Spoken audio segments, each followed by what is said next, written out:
Hi everyone. ఈరోజు మన ఛానల్లో మన వీడియో వచ్చేసి రూబిక్స్ క్యూబ్లో బేసిక్స్ అనమాట, స్టార్టింగ్ అసలు.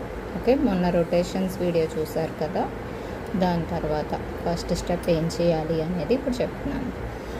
ఆల్రెడీ మీకు ఇది తెలుసు కదా, వీటిని కార్నర్స్ అంటారు. ఇదొక కార్నర్, ఇదొక కార్నర్, ఇదొక కార్నర్, ఇది కార్నర్స్. ఈ కార్నర్స్ మధ్యలో ఉండే వాటిని ఎడ్జెస్ అంటారు. ఈ రెండు కలిపితే ఒక ఎడ్జ్. ఓకే, ఎడ్జ్ అంటే 2 కలర్స్ ఉంటాయి, ఏ ఎడ్జ్ చూసుకున్నా. ఓకే, అలాగే కార్నర్ చూస్తే 3 కలర్స్ ఉంటాయి, ఏ కార్నర్ తీసుకున్నా 3 కలర్స్ ఉంటాయి.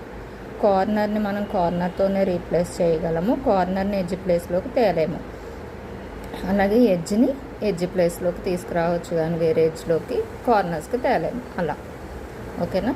సో ఇప్పుడు స్టార్టింగ్ స్టెప్ వచ్చేసి ఏంటంటే, ఫస్ట్ మనం ఏ కలర్ సాల్వ్ చేయాలనుకుంటున్నామో ఆ కలర్ సెంటర్ పీస్, అంటే మధ్యలో ఉండేది సెంటర్ పీస్ అంటాం కదా, ఆ కలర్ సెంటర్ పీస్ అనేది మనం కిందకి పెట్టుకోవాలి. సో ఫస్ట్ అందరం వైట్ చేద్దాము. So white colour centre piece అనేది కిందకి పెట్టుకోవాలి.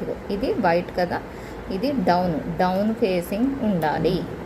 ఓకేనా? సో ఇప్పటి నుంచి మన క్యూబ్ మొత్తం సాల్వింగ్ అయిపోయే వరకు కూడా ఈ క్యూబ్ అనేది ఈ ఎల్లో సెంటర్ పీస్ అనేది పైకే చూడాలి, వైట్ సెంటర్ పీస్ అనేది కిందకే చూడాలి. క్యూబ్ ఇలా మాత్రమే హోల్డ్ చేయాలి.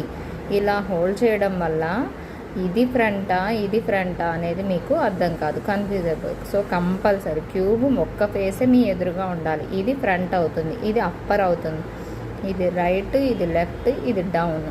ఓకే, కన్ఫ్యూజ్ అవ్వకూడదు. అంటే ఇలా అస్సలు పట్టుకోకూడదు, ఇలా మాత్రమే పట్టుకోవాలి. ఓకేనా? సో ఇప్పుడు వైట్ కిందకి పెట్టుకున్నాం, ఎల్లో పైకి పెట్టాం. ఇప్పుడు ఇక్కడ మనం డైజీ చేస్తాము. ఓకేనా? డైజీ ఎలా చేయాలి అనేది నెక్స్ట్ వీడియోలో చూపిస్తాను మీకు. ఓకేనా? Thank you.